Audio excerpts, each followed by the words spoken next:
Assalamualaikum warahmatullahi wabarakatuh. Berjumpa lagi dengan saya Debbie Yulianti, CGP Angkatan 5, Kota Cimahi, di modul 1.4 demonstrasi kontekstual.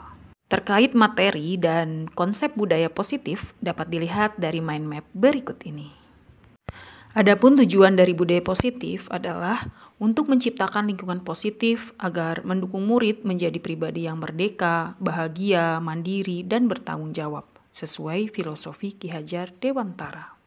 Pada kesempatan kali ini, saya akan memaparkan demonstrasi kontekstual pada modul 1.4, yaitu praktik segitiga restitusi. Ketika saya menugaskan siswa untuk berdiskusi dan mereka per kelompok mempresentasikan hasil diskusinya secara bergantian, terlihat seorang murid sedang jongkok. Dan setelah saya dekati, ternyata dia sedang asik bermain gasing di lantai kelas. Sebut saja siswa tersebut bernama Galang. Berdasarkan keyakinan kelas yang telah diyakini dan disepakati bersama pada awal pembelajaran, siswa saling menghormati dan menghargai proses belajar mengajar warga kelas. Perilaku Galang yang tidak memperhatikan temannya yang sedang presentasi dan malah asik bermain gasing merupakan indisipliner karena dianggap tidak menghargai usaha teman dan mengganggu siswa lain yang sedang belajar. Maka perlu dilakukan tindak penyelesaian masalah menggunakan segitiga restitusi. Segitiga restitusi adalah proses menciptakan kondisi bagi murid untuk memperbaiki kesalahan mereka, sehingga mereka bisa kembali pada kelompok mereka dengan karakter yang lebih kuat.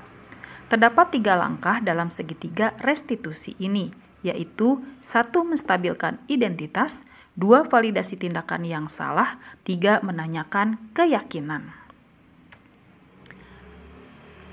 Nah, agar lebih jelasnya, mari kita simak percakapan berikut ini. Galang, apakah kamu mengetahui bagaimana sikap kita saat orang lain sedang berbicara? Tahu, Bu, kita harus mendengarkan dan memperhatikan. Bagus, ternyata kamu masih mengingatnya.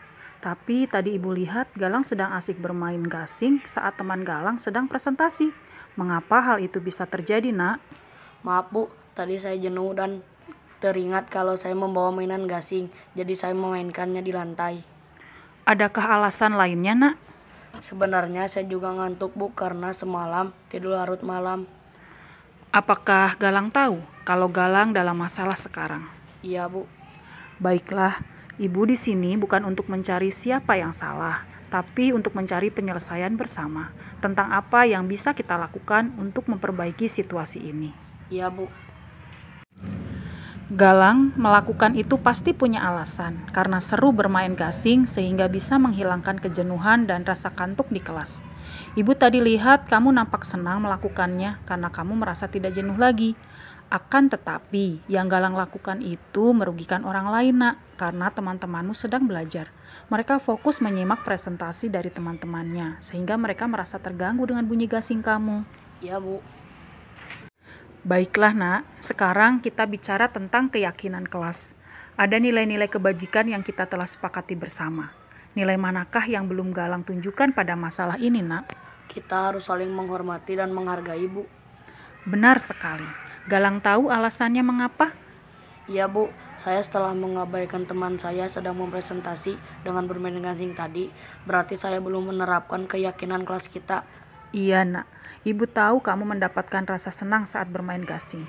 Tapi menurut Ibu ada cara lain untuk mendapatkan rasa senang tanpa merugikan orang lain dan diri sendiri. Bagaimana menurut Galang? Baik, Bu. Nah, sekarang mari kita selalu mengindahkan keyakinan kelas kita. Apakah Galang tahu apa yang mesti dilakukan untuk memperbaiki situasi ini? Iya, Bu, saya akan meminta maaf kepada Bu Debbie, kelompok Dira yang dipresentasi, dan kepada teman sekelas. Saya berjanji tidak akan mengulanginya lagi. Mohon maaf ya, Bu. Iya, Nak, Ibu maafkan. Sekarang Galang kembali ke kelas. Lakukan apa yang sudah Galang sampaikan tadi ya. Semoga kamu menjadi orang hebat di kemudian hari, Nak, karena menyadari dan bisa memperbaiki kesalahan. Amin, Bu. Terima kasih nasihatnya dan doanya, Bu. Iya, Nak, sama-sama. Setelah menyelesaikan permasalahan dengan Bu Dewi, saya merasa senang dan juga lega. Karena ketika saya berbuat salah, ibu guru tidak langsung menyalahkan saya, tapi mau memberikan penyebab saya. saya dapat memperbaikinya. Saya merasa dihargai dan diberi kesempatan untuk merenungi diri sehingga saya sadar dan bisa bertanggung jawab.